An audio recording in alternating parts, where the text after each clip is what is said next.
প্রযুক্তি দুনিয়ার শীর্ষ ধনকুবের ইলন মাস্ক আবারও তার চেনা ভঙ্গিতে মার্কিন প্রেসিডেন্ট ডোনাল্ড ট্রাম্পকে খোঁচা দিলেন। দাভোসে ওয়ার্ল্ড ইকোনমিক ফোরাম বা WEF এর একটি প্যানেল আলোচনায় অংশ নিয়ে ট্রাম্পের নবগঠিত বোর্ড অব পিস বা শান্তি বোর্ড নিয়ে হাস্যরসের সৃষ্টি করেন তিনি। আলোচনা চলাকালে মাস্ক রসিকতা করে বলেন, ট্রাম্পের এই বোর্ডের নাম শান্তি না হয়ে অংশ বা টুকরো হওয়া উচিত ছিল।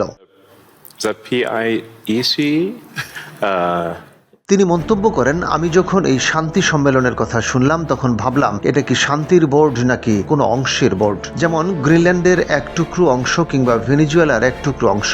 তার এই মন্তব্যে উপস্থিত দর্শকদের মধ্যে হাসির রোল পড়ে যায়, যদিও পরে পরিস্থিতি সামাল দিতে গিয়ে যোগ করেন, আমরা সবাই কেবল শান্তিই চাই।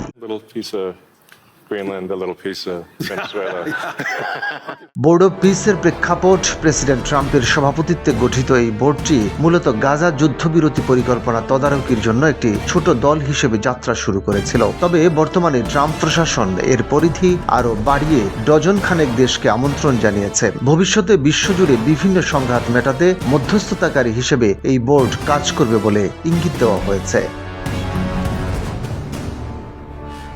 সম্পর্ক ও প্রযুক্তি ভাবনা গত এক বছরে ট্রাম্প ও মাস্কের সম্পর্কের মধ্যে বেশ টানাপোড়েন চললেও সম্প্রতি তাদের মধ্যে এক ধরনের সমঝোতা তৈরি হয়েছে। সেই প্রেক্ষাপটে মাস্কের এই মন্তব্য বেশ তাৎপর্যপূর্ণ মনে করছেন বিশ্লেষকরা। একই অনুষ্ঠানে মাস্ক রোবোটিক্স এবং কৃত্রিম বুদ্ধিমত্তা নিয়েও কথা বলেন। তিনি ভবিষ্যৎবাণী করেন যে আগামী দিনে মানুষের চেয়ে রোবটের সংখ্যা বেশি হবে এবং তারা মানুষের দৈনন্দিন কাজ সহজ করে দেবে। মাস্ক ঘোষণা করেন, আগামী বছরের শেষ নাগাদ টেসলা সাধারণ মানুষের জন্য রোবট বিক্রি শুরু করবে।